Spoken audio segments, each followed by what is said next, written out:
रात जिंदा थी, लेकिन झींगुरों और उल्लुओं की आम आवाजों से नहीं। इस रात में एक अलग ही ऊर्जा गूंज रही थी। हवा में एक धीमी फुसफुसाहट बह रही थी जो पुराने बरगद के पेड़ों के पत्तों को हिला रही थी। गांव वाले इस फुसफुसाहट को जानते थे। यह यक्षिणी की बात कर रही थी। किंवदंतियां यक्षिणी को घेरे हुए थीं, जो अलौकिक सुंदरता और भयानक शक्ति की प्रतीक थी। वह एक आत्मा थी, जंगलों और पहाड़ों की संरक्षक, लेकिन एक परी भी। वह इच्छाएं पूरी कर सकती थी, लेकिन हमेशा एक कीमत पर। उसकी कहानियां टिमटिमाते हुए तेल के लैंप के चारों ओर सुनाई जाती थीं।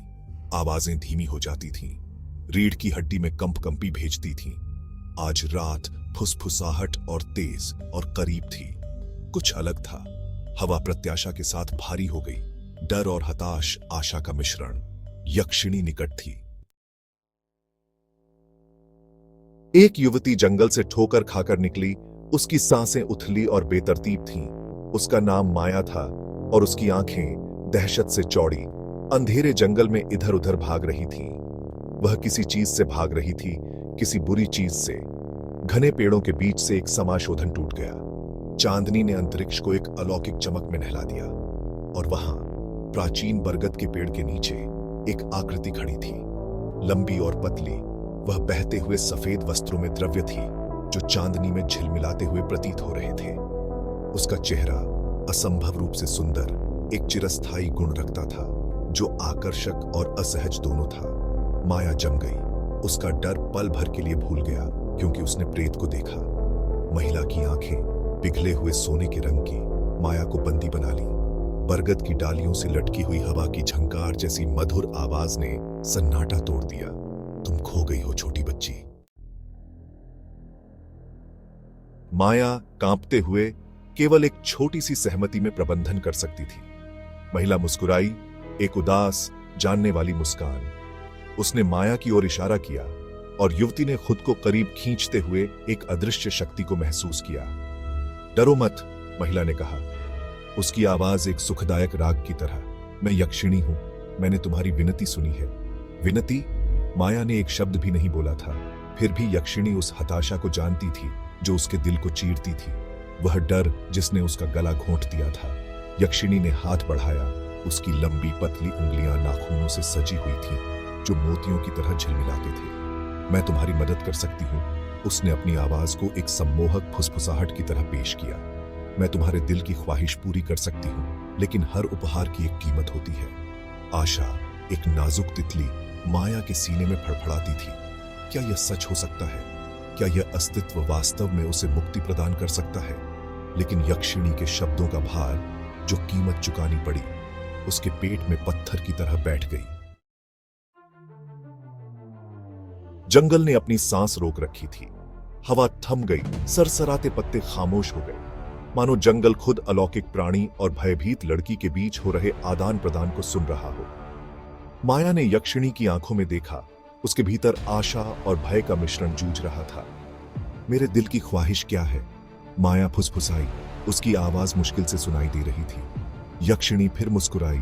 उसकी सुनहरी आंखों में एक जानने वाली चमक थी। तुम सुरक्षा चाहते हो? यक्षिणी ने कहा। उसकी आवाज हवा की झंकार की तरह है। उन लोगों से सुरक्षा जो आपका शिकार करते हैं, जो आपको नुकसान पहुंचाना चाहते हैं। माया की आंखें चौड़ी हो गई। यह अजनबी, यह रहस्यमय प्राणी कैसे जान सकता है कि वह सच्चाई क्या है जो उसे पीड़ा देती है? हाँ, माया ने सांस ली। उसकी आवाज हताशा से भरी हुई थी। मुझे सुरक्षा चाहिए। मैं कुछ भी करूंगी। यक्षिणी ने अपना सिर झुका लिया। उसके हाव भाव पढ़ने योग्य नहीं थे। बहुत खूब, उसने कहा। उसकी आवाज में एक फौलादी गुण आ गया। मैं तुम्हें सुरक्षा प्रदान करूंगी, लेकिन बदले में तुम इस दुनिया में मेरी आंखें और कान बनोगे। तुम मुझे समाचार और प्रसाद दोगे। क्या तुम सहमत हो? धारा 5 मनोकामनाएं पूरी हुई। अंधेरा फैला। अगली सुबह गांव वालों ने माया को बरगद के पेड़ के पास गहरी नींद में सोया हुआ पाया। वह अलग दिख रही थी, मजबूत। उसकी आंखों में एक नया आत्मविश्वास था। जब पूछताछ की गई तो माया ने एक सपने के बारे में बताया। एक सुंदर महिला जिसने उसे सुरक्षा का वादा किया था। गांव वाले हालांकि संशय में थे, लेकिन राहत मिली कि वह सुरक्षित है। दिन हफ्तों में बदल गए। माया फली फूली। जिस डर ने उसे सताया था वह गायब हो गया था। वह धन्य लग रही थी, उसकी फसलें फल फूल रही थीं, उसका स्वास्थ्य अच्छा था। पर गांव में एक सूक्ष्म बदलाव आया। अजीबोगरीब घटनाओं का सिलसिला शुरू हो गया। ऐसी अशांत करने वाली घटनाएं जो स्पष्टीकरण की अवहेलना करती हैं। पशु बीमार पड़ गए, फसलें मुरझा गईं और रात में बुरे सपने और अजीबोगरीब घटनाओं की फुसफुसाहट पूरे गांव में फैल गई। एक बार संशयवादी ग्रामीणों ने यक्षिणी की किंवदंतियों को याद करना शुरू कर दिया। उनके दिल डर से भर गए। क्या माया का सौभाग्य एक भयानक कीमत पर आया था? धारा 6, गांव की निराशा। डर एक जहरीले सांप की तरह ग्रामीणों के दिलों के चारों ओर लिपट गया। एक बार जीवंत समुदाय संदेह और निराशा के साए में आ गया। दुर्भाग्य जारी रहा, हर एक पिछले वाले से ज्यादा विचित्र और भयानक। हंसी और बकबक की एक बार की जानी पहचानी आवाजों की जगह यक्षिणी के श्राप की फुसफुसाहट ने ले ली। एक शाम एक ग्रामीण ने दावा किया कि उसने माया को जंगल में प्रवेश करते देखा। उसकी आंखें एक अप्राकृतिक रोशनी से चमक रही थीं। गांव में दहशत फैल गई। उन्होंने माया का सामना किया। उनके चेहरे डर और आरोप से विकृत हो गए। तुमने उसके साथ एक सौदा किया है ना? एक ग्रामीण चिल्लाया। उसकी आवाज गुस्से और दहशत से कांप रही थी। तुम हमारे ऊपर यह अंधेरा लाए हो। माया ने पीला और खींचा हुआ चेहरा लेकर आरोपों से इनकार किया। लेकिन ग्रामीण भय और हताशा से भस्म हो चुके थे। सुनने से इनकार कर दिया। उन्होंने उसकी आंखों में डर देखा, वह डर जिसे वह छिपाने की कोशिश कर रही थी। वे अपने दिलों में जानते थे कि किंवदंतियां सच थीं, यक्षिणी असली थी और वह अपनी कीमत वसूल रही थी। धारा 7, जादूगर की चेतावनी। हताश होकर ग्रामीणों ने गांव के मुखिया की ओर रुख किया। उसकी आंखों में प्राचीन ज्ञान की बुद्धि थी। उनकी आवाजों में भय स्पष्ट था। यक्षिणी एक शक्तिशाली प्राणी है, जादूगर ने कहा। वह मनोकामनाएं तो पूरी करती है, लेकिन हमेशा एक बड़ी कीमत पर। एक बलिदान देना होगा, एक जान के बदले एक जान। ग्रामीणों पर एक भारी सन्नाटा छा गया।